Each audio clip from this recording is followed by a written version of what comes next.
پلنگ، قابلمه، سلطان، زنبه و دنبه. از اینجا میگم. ولی این خیلی جذاب و جالب بود، نبود؟ به نظر تو؟ جالب بود.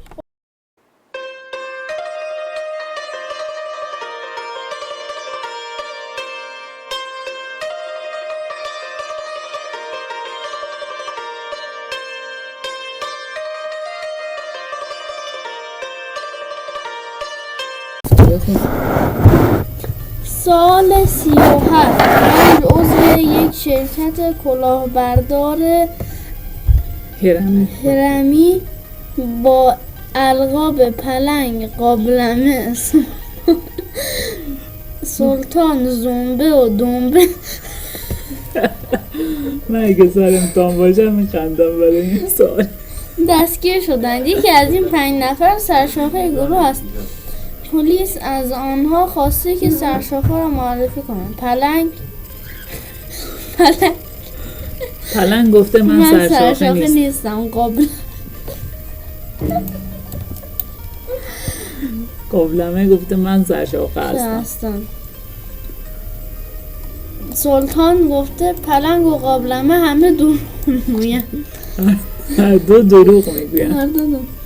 زنبه یکی از قابلمه یا دنبه سرشاخه است. یکی از این دوتا، قابلمه یا دنبه سرشاخه.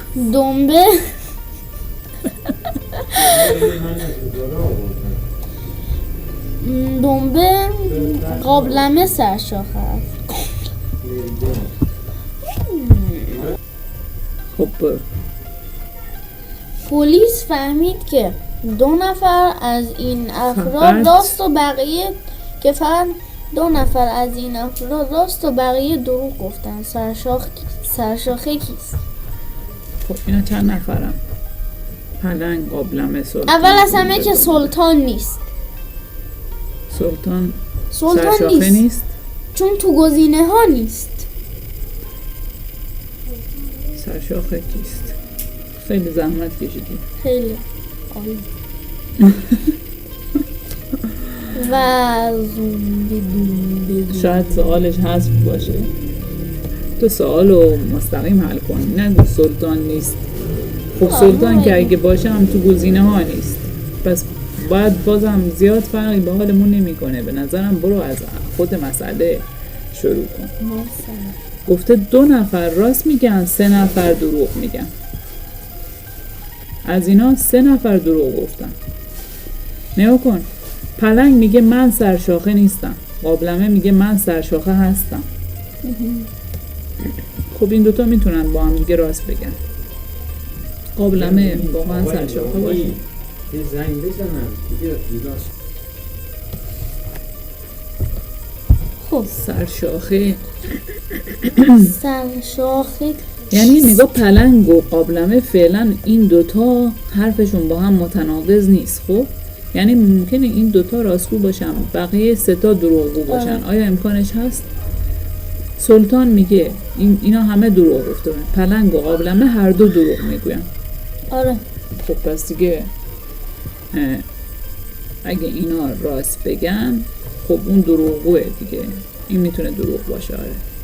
زنبه میگه یکی از قابلمه یا دنبه سرشاخه است. خب قابلمه میتونه سرشاخه باشه، قابلمه راستگو باشه. خب ولی در این صورت زنبه راستگو میشه در حالی که 3 نفر قرار دروغگو باشه. آره. پس ببین، با این حسابی که 2 نفر اول راستگوان، 3 تای بعدی دروغگو، پلنگ و قابلمه راستگوان، سلطان، زنبه، دنبه دروغگو، زنبه هم حرفش راست در میاد. پس این چیز نیست، این فرض خوبی نیست.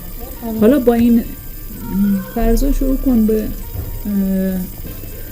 بحث کردن. زود سریع بگو به نظرت کدوم 2 نفر راست میگن و بقیه دروغگو؟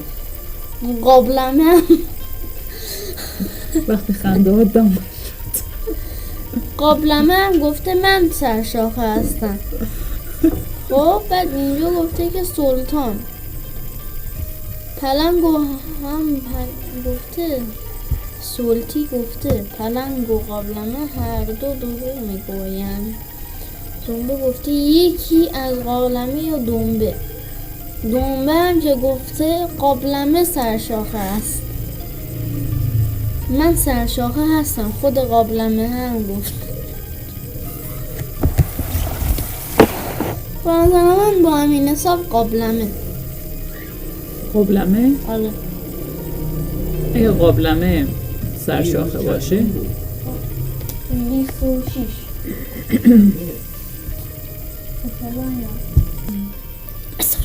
خب ببین پلنگ اگه سرشاخه باشه دروغگو هم هست. آره. گفته من سرشاخه نیستم. قابلمه هم میشه دروغگو. اینی که گفته پلنگ و قابلمه هر دو دروغ میگن میشه راستگو. زنبه که میگه یکی از قابلمه یا دنبه سرشاخه است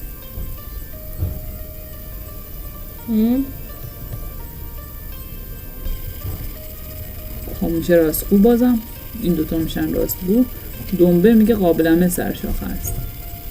نگاه کن اینجا گفته این دو هم میشه نفر. دروغگو. مادر مثلا اینجا گفته این چیز کجاست؟ این عکس رو بیار. عکس. نه عکسی فکر نمی‌کنم. خب ما کن تا اگه دقت کنی گفته دو نفرشون دروغ میگن. چی؟ آره. الان گفته دو نفر دروغ میگن. دو نفر راست بقیه دروغ میگن. خب تو بگو چرا قابلمه؟ تو دلیل خودتو بگو. ببین اینجا اول که قابلمه خودش گفته من سرشاخم. سلطان گفته پلنگ و قابلمه هر دو دروغ میگویند. زنبه گفته که یکی از قابلمه یا دنبه سرشاخه است. پس اینجا بازم گفته قابلمه. دنبه هم گفته که قابلمه سرشاخه است. اگه قابلمه واقعا سرشاخه باشه خودش که راست گفته. خب زنبه هم راست گفته، دنبه هم راست گفته. این پس 3 نمیشه. نفر راستگو میشن در حالی که گفته فقط 2 نفر راستگو. پس قابلمه نمیشه. پلنگ. اگه پلنگ سرشاخه باشه خودش که دروغگوه. وایسا قابلمه هم میشه کی گفته دروغگو. من نه پلنگ گفته من سرشاخه نیستم. اگه این دروغگو باشه یعنی در واقع راست. نه آره دیگه اگه پلنگ سرشاخه باشه خودش که دروغ گفته. قابلمه هم دروغ گفته. آره. این که میگه پلنگ و قابلمه هر دو دروغ میگوین این راست گفته. زنبه که گفته یکی از قابلمه یا دنبه سرشاخه است این هم دروغ گفته. و دنبه که گفته قابلمه سرشاخه است این هم دروغ گفته. پس خب 4 تا پلنگ دروغگو میشه میشن. دیگه. 4 تا دروغگو شدن دیگه. 4 نفر دروغ میگن. اگه پلنگ دروغ بگه یعنی خودش که دروغگوه. یعنی اگه پلنگ سرشاخه باشه خودش میشه دروغ حرفش. قابلمه هم میشه دروغ. فقط سلطان میشه راست. زنبه که گفته از قابلمه یا دنبه یکی سرشاخه است بازم دروغ گفته چون که پلنگ سرشاخه است. دنبه هم که گفته قابلمه سرشاخه است اونم دروغ میگه. ولی اینجا ما گفتیم 2 نفر راست میگن. اینجا ولی 1 نفر خب راست. دیگه با فرض قابلمه و پلنگ درست در نمیاد. میخوای همینجوری دونه دونه گزینه ها رو امتحان کنیم. خیلی هم زود میشه اتفاقا. آره. پلنگ پس اگه پلنگ سرشاخه باشه اگه پلنگو که 4 بگیری نفر دروغ گفتن این درست نیست. چون قابلمه گفته هم 3 که نفر هیچی دروغ میگن. زنبه. قابلمه هم همینطور. قابلمه هم اگر چیز باشه فکر کنم 3 نفر راست میگن. قابلمه اگه سرشاخه باشه که قرار فقط 2 نفر راست بگن. حالا میمونه زنبه. پلنگ گفته من سرشاخه نیستم پس این راست میگه اگه زنبه سرشاخه باشه. قابلمه که گفته من سرشاخه هستم دروغ میگه. سلطان پلنگ و قابلمه هر دو دروغ میگن. این بازم راست میگه قاعدتا. نه هر دو دروغ نمیگن. نه. یکیشون آره. راست میگه. پس اینم دروغ گفته. زنبه اگه زنبه خودش سرشاخه باشه یکی از قابلمه یا دنبه سرشاخه است پس اینم دروغ میگه. آره. قابلمه سرشاخه است. اینم 4 تا دروغ میشه. پس و میشه یک دیگه راست. فقط دنبه.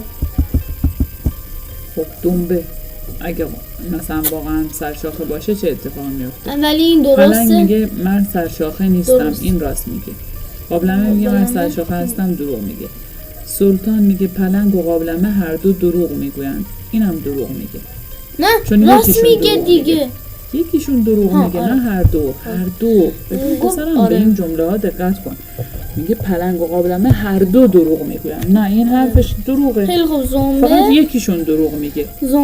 یکی از زنبه. قابلمه یا دنبه سرشاخه است. این درست.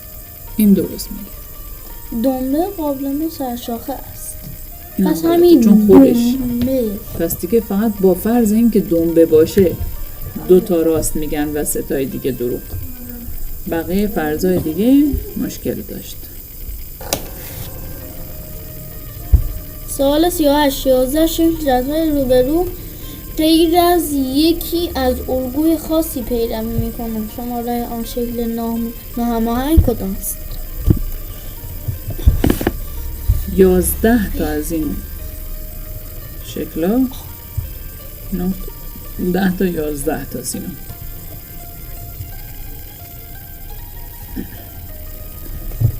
همشون به غیر از یکی از یه الگو پیروی میکنن. کدوم یکی؟ اینا شماره گذاری هم داره 1 2 3 4 5 6. اینا رو شماره نداره. از بین 1 و 2 و 3 و 4 و 5 و 6 انتخاب کن. نیا کن. شماره آن شکل ناهماهنگ کدام است؟ خب من فکر کنم یه چیزی رو ببین شماره ها اینجا. چنده؟ شماره ها که اول گفته 1 2 3 4 یعنی نه ببین 1 2 3 4 اینجا کدوم از همینجا شکل؟ از بین میفهمیم 5 و 6 نیستن. این آره این که دیگه مسلمه اگر به شرط اینکه با سوال غلط نداشته باشه و خطا نداشته باشه. ولی مسئله اینه که نگاه کن شماره 1 اینجاست، 2 اینجاست، 3 4 بقیه اینا شماره نداره. من اینجا یه چیزی فهمیدم. یه لحظه این قلم بیا نزدیک من. 6 از این که اینا رو فقط از بینشون گذاشته که شما انتخاب کنی. اجازه بده من دارم میکشم. از بین این 6 تا گذاشته، این 2 تا و این 3 تا رو نذاشته اصلا برای انتخاب. شماره ندارن. گفته شماره شکل یعنی این 2 تا و این 3 تا شکل ناهماهنگ نیستن. آره. این خودش یه راهنماییه. این چه شکلی مثلا ممکنه باشه. حالا تو بگو چی می‌خواستی بگی؟ ببین اینجا از نظر من خودم تنهایی فکر کردم و به یه نتیجه رسیدم. به چه نتیجه رسیدی؟ این نتیجه هم خودم فهمیدم. نگاه کنین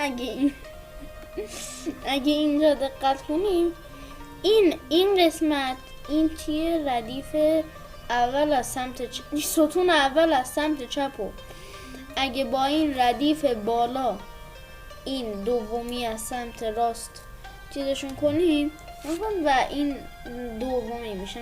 مثلا اینجا نه چی داری میگی؟ ضرب میشه دیگه در همین نه جورایی. ببین تو داری میگی این همین حرف من بذار تو داری اینو میگی این میتونه مثل یه ضرب باشه. حالا اسمشو ضرب نذار که ستاره بذار. عمل ستاره این مربع در این مربع ضرب بشه، یه جور ضرب ستاره‌ای بشه، میشه این مربع.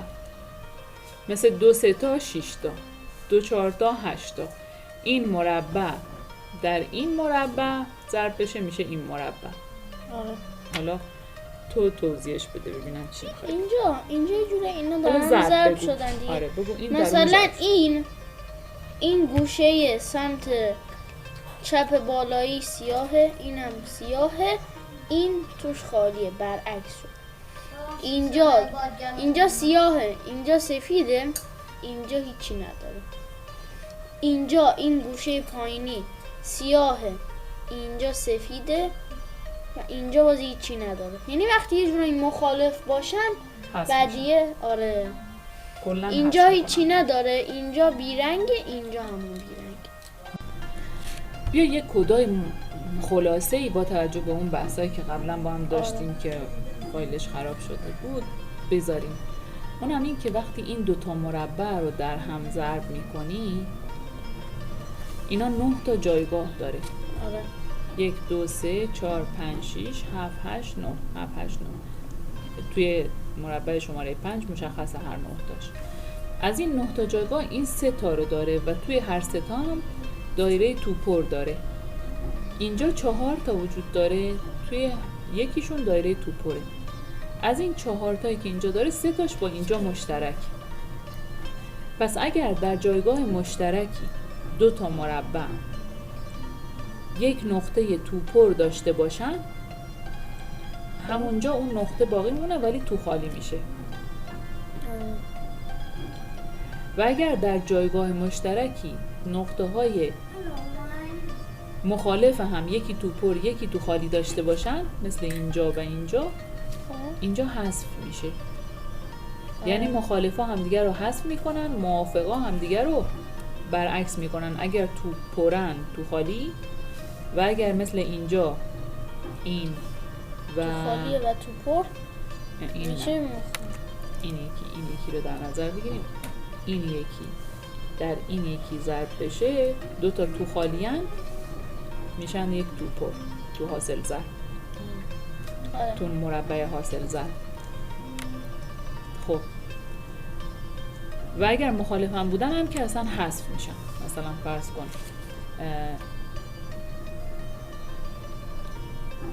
کجا مثلا اینجا اینجا و اینجا مخالف هم حذف میشن کلا دیگه. حالا زیاد طولش ندیم. و اگر یکی باشه که تکی باشه تو یکی باشه تو اون یکی نباشه، جفتیا اگه موافق هم بودن برعکس میشن، اگر مخالف هم بودن حذف میشن و تکیا باقی میمونن همونطور که بودن. مثلا این دوتا رو که در هم ضرب کردیم اینجا نداره، این جایگاه نداره. آره اینجا داره اینجا نداره، همونطور که بوده توی حاصل ضرب باقی میمونه. مثلا اینجا رو نداره ولی این داره، یه دایره توپره و توی حاصل ضربشون که اینجا باشه این دایره توپر باقی میمونه. دوباره اینجا یه دایره تو خالی داره، این نداره، تو حاصل ضرب اون تو خالیه باقی میمونه. دوباره اینجا 2 تا تو خالی هن، گفتیم که موافقا هم دیگر رو برعکس میکنن، توپر میشن. دوباره اینجا این نداره این داره، همونطوری که هست اینجا باقی میمونه، اون تکیه اینجا همینطوری که اینجا هست باقی میمونه. دوباره اینجا این داره این نداره، پس تکیه، پس همون جوری که هست میگذاریمش اینجا. و این یک قانونیه، انگار 3 تا حالت داریم. یا یه چیزی توی یکی از این مربعایی که دارن با هم ضرب میشنه که همون جور که هست باقی میمونه. اگر تو هر جفتشون بود، جفتی بود، یعنی توی یک جایگاه هر دوتاشون دایره داشتن، اگر اون دایره ها شبیه هم بودن برعکس میشن، اگر مخالف هم بودن حذف میشه جایگاهش. آره دیگه خب بیا حالا ببین این قانون تو 1 و 2 و 3 و 4 و 5 و 6 کدومش تبعیت نمیکنه از این الگو. فعلا این الگو رو ما به نظرمون میاد که پیدا کردیم. خب یک که میکنه دیگه. یک نگاه کن چجوری به دست میاد. این در این ضرب بشه میشه 1. 2 تا هم رنگ میشه مخالف. آره اینجا مخالف حذف میشه، اینجا مخالف بازم حذف شده، اینجا این نداره ولی این یه مشکی داره. آره توپر داره. و اینجا باز این نداره اینم داره. اینا همونطوری که بودن باقی میمونن. این دوتا همونطوری که بودن باقی میمونن. خب بعدی 2 رو دیگه گفتیم، چند بار توضیحش دادیم چون اولی بود. 3 سطر دوم رو در ستون دوم ضرب کنیم 3 به دست میاد. آره که 3 هم تقریبا توضیح دادیم همشو. اینجا نداریم، اینجا داریم و مشکی توپره، اینجا میشه توپر. اینجا فقط اینجا داریم، اینجا نداریم، پس خودش باقی میمونه همون تو خالی. اینجا یه تو خالی داریم، اینجا هم یه تو خالی، هم شکلا هم دیگه رو برعکس میکنن. اینجا یه توپر به دست میاد. اینجا هیچی نداریم ولی اینجا یه تو خالی داریم، چون تکیه همون تو خالی باقی میمونه. این وسط یه توپر داریم، اینجا نداریم، پس اینجا همونطور باقی میمونه. این گوشه هم دوباره یه تو خالی داریم، اینجا نداریم، پس همون تو خالی اینجا باقی میمونه. و این دوتا هم به همون ترتیب، فقط این اینجا نیست، فقط اینجا هست باقی میمونه و این نقطه اینجا هم هست، اینجا هم هست، هر دوتا هم رنگن، پس مخالف هم دیگه میشن. 4 باید سطر دوم رو در ستون اول ضرب کنیم اینجا که در واقع اینجا هیچی نداریم، اینجا یه توپر داریم، درسته، اینجا توپر میشه.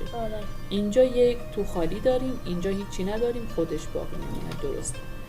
اینجا یه تو خالی داریم، اینجا هم یه تو خالی داریم، دو تا مثل هم برعکس میشن، یه توپر میشه. اینجا هیچی نداریم، اینجا یه تو خالی داریم، درسته، یه تو خالی به دست میاد. این روبرو اینجا یه تو خالی داریم، اینجا نداریم، پس یه تو خالی هم اینجا، یه تو خالی هم اینجا. این گوشه یه تو خالی، این گوشه هم یه تو خالی، دو تا مثل هم برعکس میکنن هم دیگه رو، توپر میشه. اینجا فقط یک جا داریم، درسته، و این گوشه هیچی نداریم، این گوشه هم هیچی نداریم. اینجا چرا یکی داریم؟ این گوشه اینجا هم نداریم، اینجا هم نداریم. وقتی چیزی نداریم جایی، مثلا این وسط که هر دوتا نداریم، اینجا هم نداریم دیگه. الان ما اینجا نداریم، اینجا هم نداریم، ولی اینجا داریم. این نباید باشه. به نظر میاد 4 مشکل داره. حالا برای خاطر جمعی میتونیم 5 و 6 هم امتحان کنیم دیگه. این باشه برای تمرین، چون واقعا یک بار دیگه ما اینا همه رو، آره دیگه 5 و 6 اصلا تو گزینا، آفرین، اصلا 5 و 6 تو گزینا هم نیستن و چون 4 دیگه هست تو گزینا و ما هم فهمیدیم که 4 مشکل اینم داره. که دیگه همون موقع حلش کردیم بریم. آره، فقط این یه چیزی رو من میخواستم توش دوباره نکته ای رو بگم. بذار این با موز قاطی میشه کارش.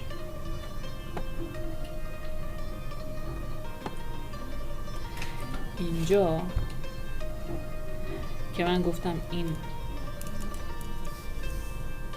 H ها رو ما اینا H بودن دیگه، شکستیمشون، بعد 90 درجه سمت چپیه رو 90 درجه چرخوندیم.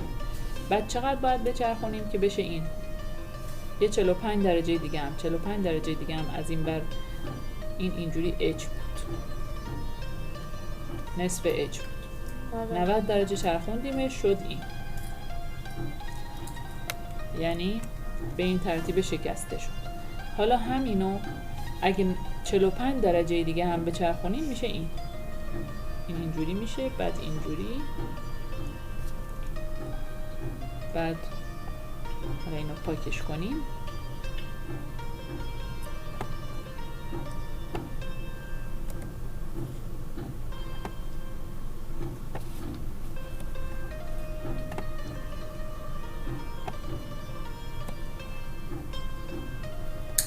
اینطوری میشه، این اچه اون تیکش اینجوری میشه، همینطوری که اینجا هست، دقیقا مثل این میشه، به این شکل میشه.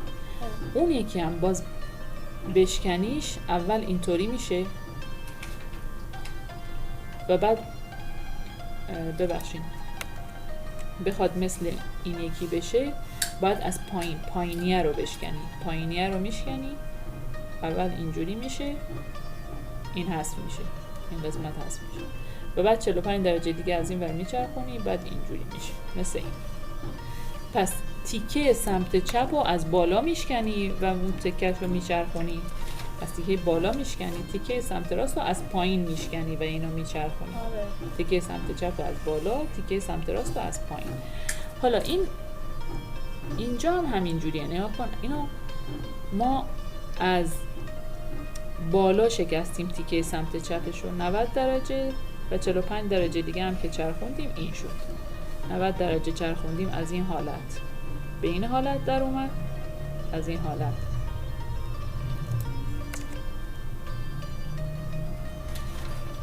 از این حالت به این حالت در اومد، 90 درجه چرخوندیم. 45 درجه دیگه هم به چرخونیم به این حالت در میاد که اینه. اینم این تیکه بالاییشو چرخوندیم، این تیکه پایینیشو باید بچرخونیم. اول که 90 درجه میچرخونیم از این حالت به این حالت در خواهد اومد، این 90 درجه اینجا و بعد 45 درجه دیگه که بچرخونیم به این حالت در میاد که همین قهوه‌ای است که میشه همون گزینه 4. دوباره تیکش هم اینجاست. خب دیگه تا کجاش می خراب شده بود؟ چی خراب شده بود؟ میگم تا کجاش خراب شده بود؟ خب 40 هم که بیشترین شباهت با شکل روبرو بیشترین شباهت با شکل روبرو. خب این شکل روبرو رو گفتیم که یک خط اینجا تقارن یک خط تقارن یعنی دقت عمودی کنی داره عمودی. تو گزینه‌های آره 1 2 3 هیچ کدوم یه خط تقارن مثلا خط عمودی تقارن نمیتونن داشته یک باشن مثلا افقی داره ولی اینجا عمودی داره. اینجا خط تقارن عمودی فقط 4 داره. این دوتا که ندارن 2 و 3 یکم تقارن افقی داره عمودی نداره. اون دوتا دیگه اصلا خط تقارن افقی یا عمودی هیچ کدوم نداره. سوال 41 در دنباله تصویری زیر کدام گزینه به جای علامت سوال قرار میگیره؟ این هم گزینه هاش 1 و 2 و 3 و 4.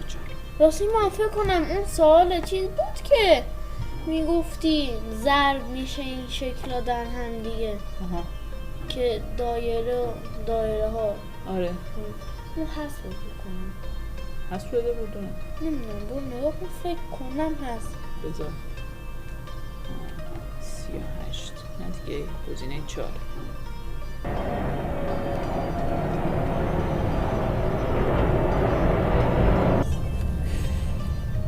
38 گزینه 4 یعنی همونی که ما به دست آوردیم.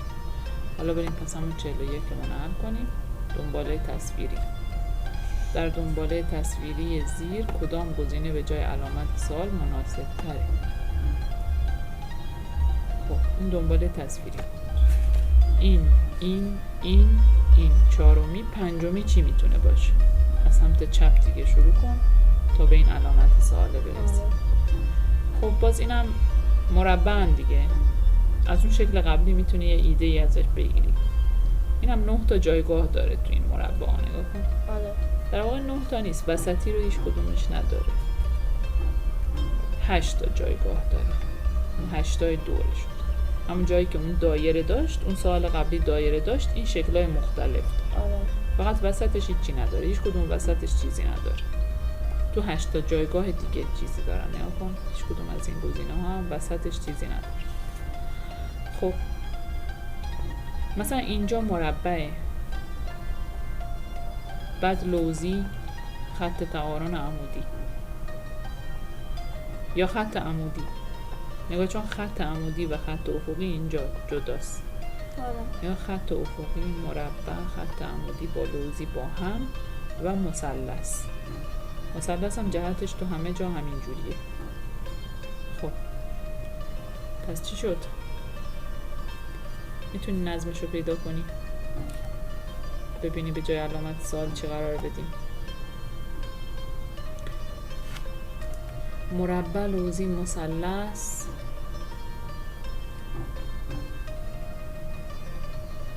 این خط افقی و عمودی همش با هم انگار زاویه 90 درجه دارن. آره یکی با هم تفاوت دارن یکی اینجاست اینجا نیست اون یکی اینجاست. یعنی تو این دوتا جایگاه هم بعد میشن تو این دوتا جایگاه بعد دوباره میشن تو این دوتا جایگاه بعد دوباره میشن تو این دوتا جایگاه. پس اینجا باید این دوتا جایگاه باشه اینجا و اینجا این میشه و این میشه و این میشه. خط افقی عمودیش این دو جا باید باشه نگاه کن اینجا بعدش اینجا بعدش دوباره اینجا و اینجا، بعدش دوباره اینجا و اینجا. آره اینجا اونجا دیگه. آره خب پس غیر از این سه تای دیگه شون 1 و 3 و 4 از نظر خط افقی عمودی جاش خوبه. آره. حالا مربع و لوزی و مثلث چجوری حرکت کردن تو این گزینا؟ اول از مربع شروع کنیم. مربع یکی اومده پایین 90 درجه اگه بگیم به سمت چپ چرخیده، یا اصلا باز پاد ساعتگرد. آره اونجا هم باز پایین 90 درجه پاد ساعتگرد تو بعدی چرخیده. آره میتونی با درجه صحبت نکنی، بگی تو همین شکل حرکت کرده. آره رفته به ضلع بعدی. آره. گوشه، ولی به صورت پاد ساعتگرد، یعنی خلاف به صورت پاد ساعتگرد اومده آره. اینجا اومده اینجا تو گوشه بعدی. آره تو گوشه ها سومی اینجوری تا اینکه توی چهارمی همین اتفاق افتاده، ولی این مثلثه همون حرکتشو بخواد ادامه خط بده. وسطش حذف شده. پس ببین مربع همون حرکتشو بخواد ادامه بده، از اینجا اینجا دوباره میشه اینجا که توی این گزینه و این گزینه درسته. آره. پس 3 هم حذف شد، 4 و 1 باقی موند. خب حالا ببخشین که وسط حرفت پریدم، کدومو داشتی میگفتی، مثلث یا لوزی؟ اینجا حالا مربع رو داشتم میگفتم، حالا میرم روی مثلث. اینجا مثلث ساعتگرد چرخیده. آره. اومده پایین، ولی اینجا نیومده، این گوشه اومده پایین، بعد اومده این وسط. یعنی یه جور مثلثی چرخیده. نگاه کن، از اینجا میاد پایین به خودش، بعد میره این گوشه، بعد دوباره میره اینجا، باز میاد اینجا، بعد میره این وسط ضلع روبروی. نگاه کن، مثلث خیلی مثلثی داره میچرخه. از این گوشه میاد تو این گوشه، بعد میره اینجا، بعد میاد اینجا، باز میره اینجا، باز میره اینجا.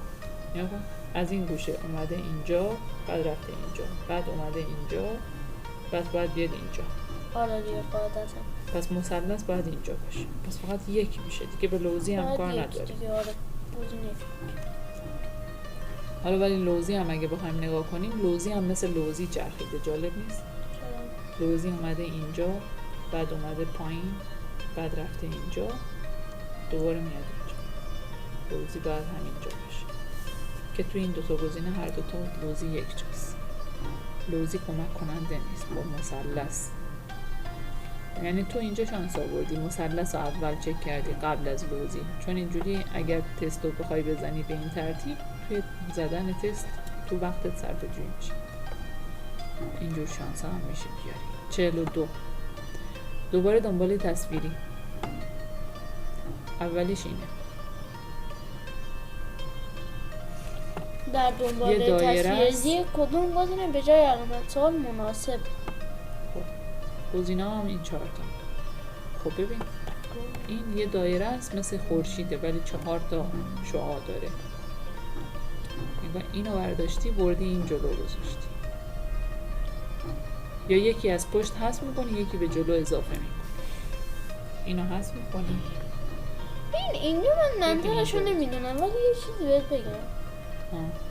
میگم به این که اینا چرخیده به صورت ساعتگرد چرخیده. آره ولی نه چرخیدن. نگاه، این تو این یکی جاش عوض شده، اینجا خالیه. اگه فقط میچرخیدن این باید حذف میشد، اینجا میبود. یه چیزی دیگه هم اتفاق افتاده غیر از چرخیدن. یعنی مثلا این نیست که فقط از اینجا یکی حذف بشه به اینجا یکی اضافه بشه. یه اتفاق دیگه هم افتاده. بگو چی بوده؟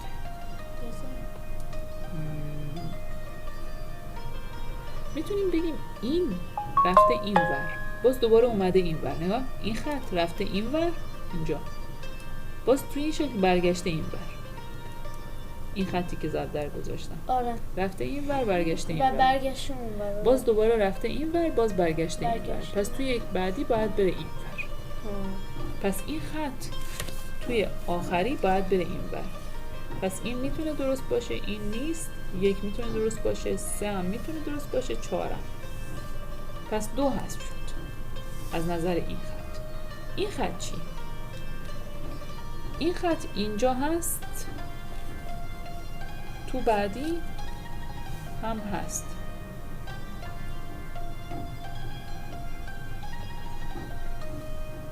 تو بعدی روبروش هست. اینجا هست، این خط اینجا هست، اینجا هم هست، تو بعدی روبروشه. بعد دوباره برگشته اینجا، بعد دوباره روبرو شده. چرا؟ اینجا و اینجا جاش تغییر نکرده. شاید این ایده خوبی نیست، این اون خط نیست این کار.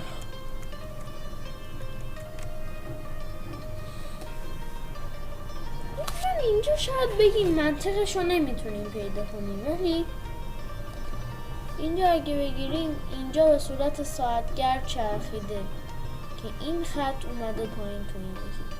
اینجا باز شکلش این اون خط نیست، این اون خط روبرویه.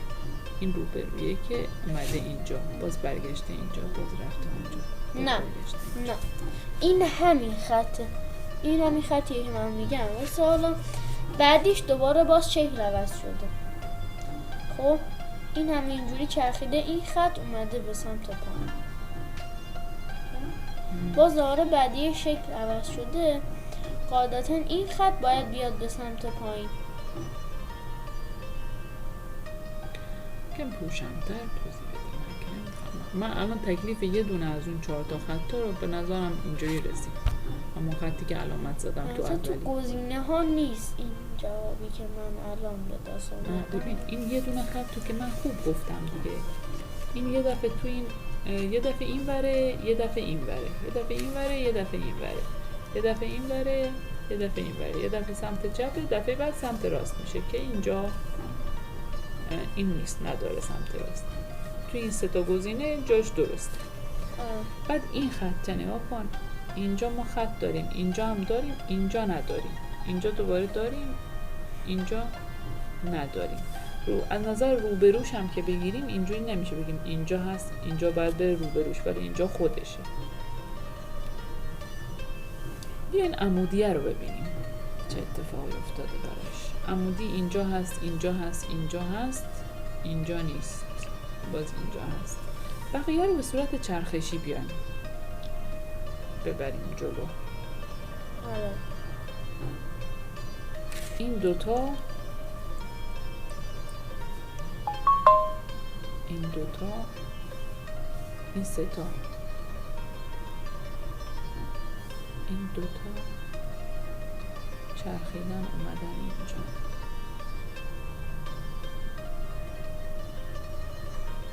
این 3 تا سر جاشون هستن در واقع اینجا. ولی اینجا 2 تاشون سر جاشونن، یکی رفته جلو. اینجا یکیشون سر جاشه،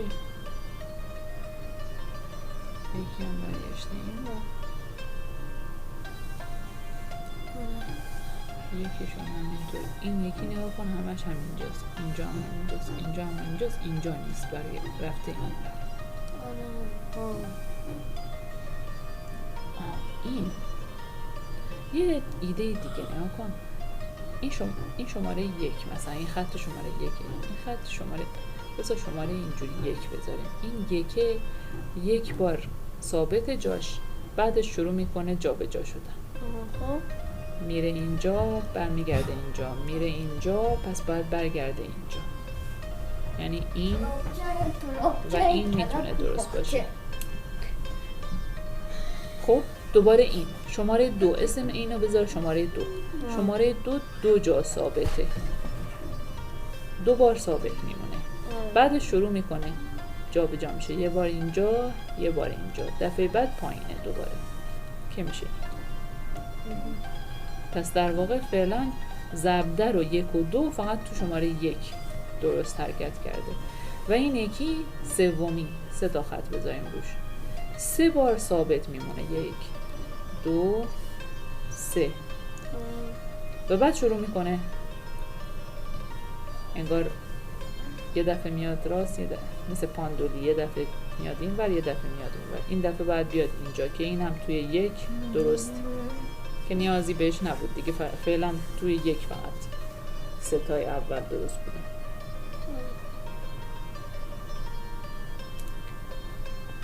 این هم سوال جالبی بود. بگو چجوری بود؟ این چجوری بود؟ اینجا اینی که ضرب در گذاشتم از همینجا بدون اینکه هیچ توقفی داشته باشه انگار ضربانی رفته اونور، رفته طرف مقابل، باز برگشته سر جاش، باز رفته طرف مقابل، برگشته سر جاش. اونی که یک گذاشتم یک بار در جا زده، این یک بار، بعد شروع کرده ضربانی، رفته سمت مقابل، برگشته سر جاش، رفته سمت مقابل، این دفعه برمیگرده سر جاش که تو این تو این دوتا گزینه این هستش. اینی که شماره 2 گذاشتم 2 بار در جا زده، بعد شروع کرده، نگاه کن، یک بار 2 بار در جا زده، بعد شروع کرده ضربانی یا به قول معروف نوسانی، رفته اون طرف، برگشته سر جاش، دوباره میره اون طرف، یعنی میاد این پایین. و اونی که شماره 3 گذاشتم 1 بار 2 بار و 3 بار در جا زده، بعد شروع کرده به نوسان کردن، رفته اون طرف، برگشته این بر. آره جالبه. خیلی اینم تست با منزهی. آره.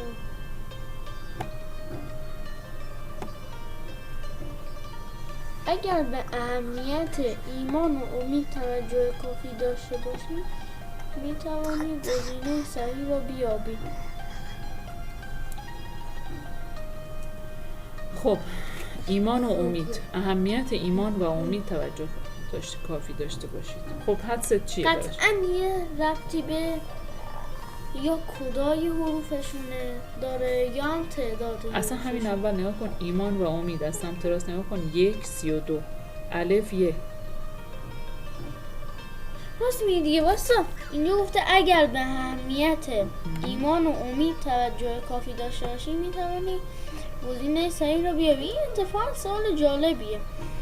خب من میگم یه ربطی به کد حروفاش داره. مثلا الف، مثلا وایسا خودم میگم دیگه، از سمت راست اگه اینا رو بخونیم الف یکه، اونجا هم یکه، ای که بعدش اومده 32 یک اونجا اومده بعدش هم 32 شمارش، م هم 28 آ هم میشه دوباره الفه، نه هم که همون 29 هم قاعدتا و که ایمان 9 یعنی و که میشه سی.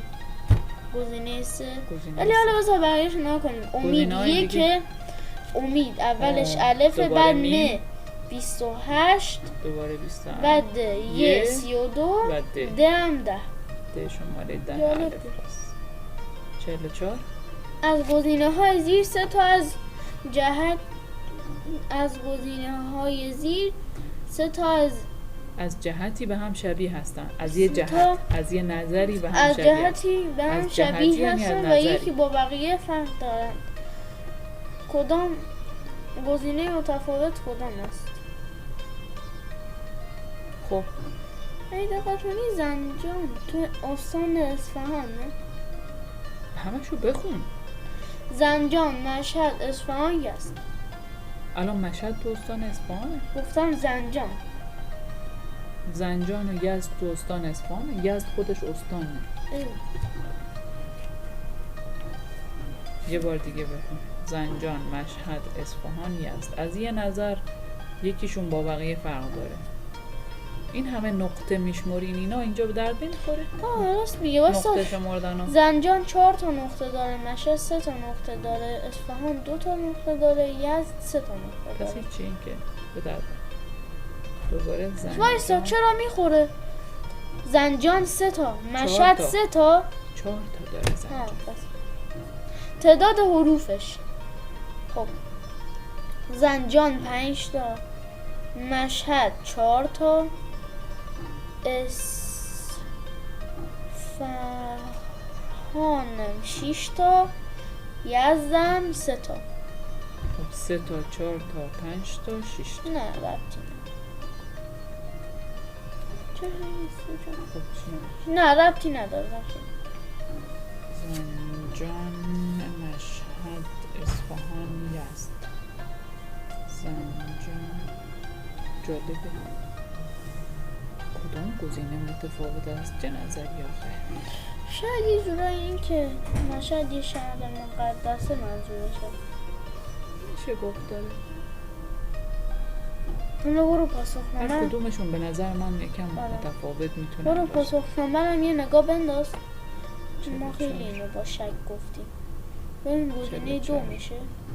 2 مشهد. پس همونه دیگه. ای بابا چه سوال بی‌مزه‌ای. خیلی شروع ولو. از گزینه های زیر 3 تا از جهتی به هم شبیه هستن. این هم مثل بالا و یکی با بقیه تفاوت داره. گزینه متفاوت کدام است؟ دوربین. دوربین، تلفن، گوش، چشم. خب چی میشه؟ ببین اگه دقت کنی شما دوربین رو که میبینی اون یه چیزی رو داره به تو میده دیگه، یعنی تو خودت نمیدونی. مثلا چجوری بگم، یه چیزی رو داره به تو منتقل میکنه. گوش صدا رو به تو منتقل میکنه، دوربین تصویر رو به تو منتقل میکنه، چشم تصویر رو به تو منتقل میکنه. ولی تلفن هم صدا رو بایستا همه اینا یه چیزی رو به تو منتقل میکنن. تو نمیتونی یه چیزی رو باز دوباره برگردونی یا مثلا جواب اونو بدی. این یه چیز دو طرفه نیست. ولی تلفن اگه دقت کنی یه چیز دو طرفه است. دوربین تو هم بهش صدا میدی. خب تو هم میتونی به گوشت هم صدا بدی. نه، این که تو جواب اون به تو صدا نمیده. آره. این به تو تصویر میده، تو بهش تصویر میدی. خب الان برو نگاه کن. یکم چیزه، حالا برو نگاه کن. یکم دیگه با دقت ما تو بیشتری کلاس نگاه دیروزشون حلش کردیم میگفتن 2. حالا تو برو نگاه کن. اوه پس هیچ. چرا؟ 2 تلفن به همین مسخرگی این بی‌مزه. مسخره است این سوال. من که میگم یه چیز بهتر پیدا کن، یه دلیل بهتر. آره. نه آخه تو کلاس دیروزشون اینجوری بهم گفتن. بذار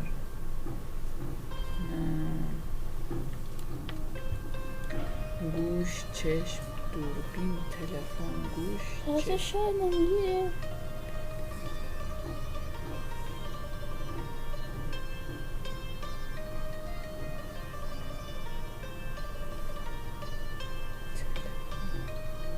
واقعا من اصلا موندم این چی میتونه باشه. این یه منطق احمقانه است به نظر من که اینجوری بگیم اون یه چیز بود. خب گوشم ما بهش صدا میدیم، اون گوش میکنه، اون گوشم باز به مغز ما یه صداهای رو منعکس میکنه. گیرنده صدا یه میکنه. جورایی همه اینا دریافت کننده هستن. یعنی این ارسال کننده هم هست، دو طرف هست. آره. شاید دلیلش این زیاد نه، ولی به نظر من دلیل دیگه ای پیدا نمی‌کنم. من این دوتا رو روش یکم بیشتر فکر کردم. گفتم نگاه کن اینا همه مرکزهای استانا، منتها همه این مرکز استانا با استانشون هم اسمن. زنجان مرکز استان زنجانه، اصفهان مرکز استان اصفهان، یزد مرکز استان یزد، ولی مشهد مرکز استان خراسانه. منطقی که من گفتم هم درست میشد. درسته ولی این قشنگ‌تره به نظر من. اینکه این زیارتی باشه، شاید بعضی از اونایی دیگه هم جاهای زیارتی داشته باشن.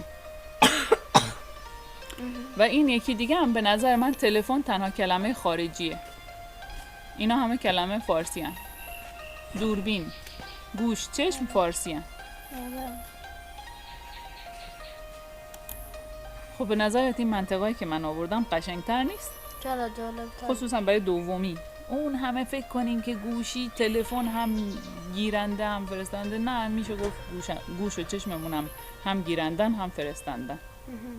میفرستن به مغزمون و از دنیای بیرون هم میگیرن. پس اینا هم زیاد جالب نیست. ولی تلفن میتونی بگی یه کلمه خارجیه ولی بقیه این کلمه ها فارسی هم. اینجوری هم میتونی بگی. منظورم اینه که روی این نکته هم حساس باشی، یا مراکز استانا رو بلد باشی، استانا رو با مرکزشون اگه بلد باشی یه نگاه به این میندازی میگی اینا همه مرکزهای استانان، همشون هم اسم با خود استانشونن، غیر از مشهد که هم اسم با استانش نیست. استان مشهد نداریم، استان خراسان داریم.